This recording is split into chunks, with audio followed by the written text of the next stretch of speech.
Bonjour à tous. On se retrouve aujourd'hui pour mon top 3 de l'année 2019. J'ai sélectionné 3 livres qui m'ont marqué et qui ont marqué la littérature de l'année 2019 ou qui ont plutôt marqué mes lectures tout simplement parce que tous les livres ne sont pas sortis cette année.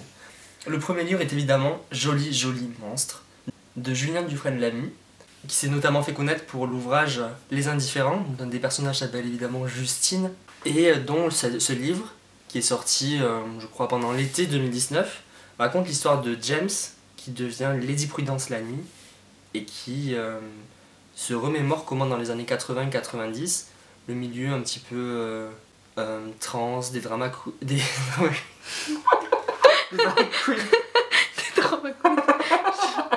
qui raconte donc comment dans les années 80-90 le milieu des drag queens, des transsexuels et les milieux peut-être un peu LGBT ont pu évoluer et se construire aux États-Unis et notamment à New York, et ça s'oppose également avec le moment où il raconte l'histoire qui est donc plus récent et qui, puisqu'il a vieilli entre temps, puisque c'est un récit qui se fait a posteriori, et il vit dans un ranch éloigné de tout ce milieu, et donc il y a un contraste vraiment intéressant et en même temps ça montre tous les aspects les plus dramatiques, les plus macabres de cette ancienne vie, tout en montrant les aspects les plus lumineux, puisqu'on voit comment David Bowie, Madonna ont pu côtoyer ces personnes qui aujourd'hui sont passées dans l'ombre alors qu'hier elles étaient encore dans la lumière.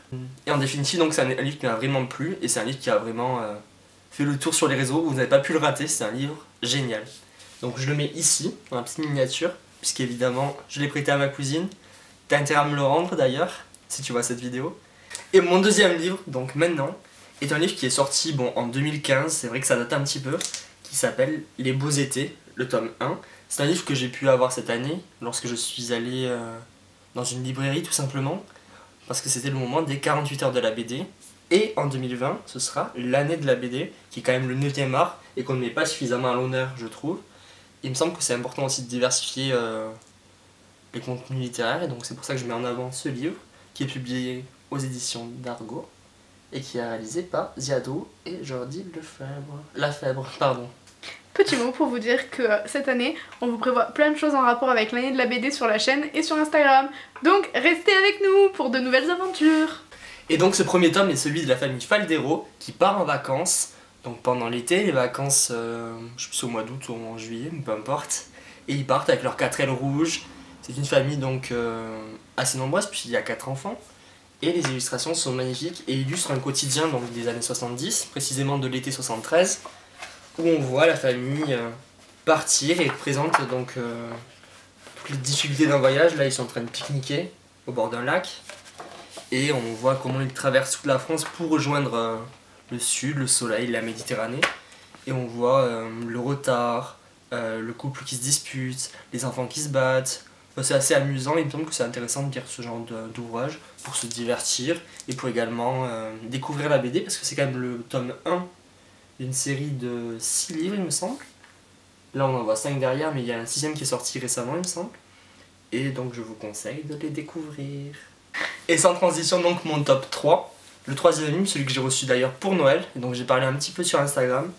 C'est un livre que j'ai reçu par ma cousine à qui j'ai prêté le premier livre de mon top 3 et qui s'appelle L'appel de Cthulhu ou Cthulhu.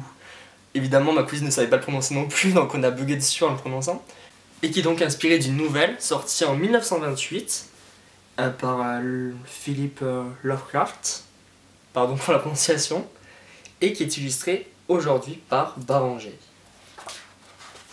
C'est donc une nouvelle qui est illustrée et qui est vraiment magnifique. Je trouve que ces illustrations sont géniales.